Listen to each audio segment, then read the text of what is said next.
अगर वो छोटी छोटी बात पे नाराज हो जाता है तो उससे ये लाइनें भेज दो कि सुननी भी पड़ेगी और सहनी भी पड़ेगी, तेरे अलावा मेरा है ही कौन, और लगाव है तभी शिकायत है, वरना तू कौन और मैं कौन।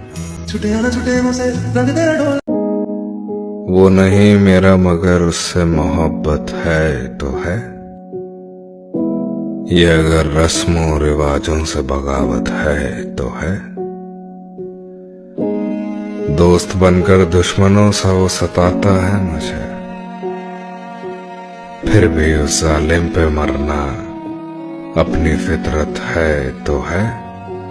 मुझे यकीन तो नहीं मगर यही सच है, मैं तेरे वास्ते उम्रें गुजार सकता हूँ। ये न समझो मुझे जीतने की ख्वाहिश है, मैं तेरे वास्ते खुद को भी हार सकता हूँ। ख्वाहिश बस इतनी है कि कुछ ऐसा मेरा नसीब हो, वक्त चाहे जैसा भी हो, बस तू मेरे करीब हो। सिर्फ मोहब्बत ही नहीं, एक ख्वाहिश है तुम्हारे साथ जीने की।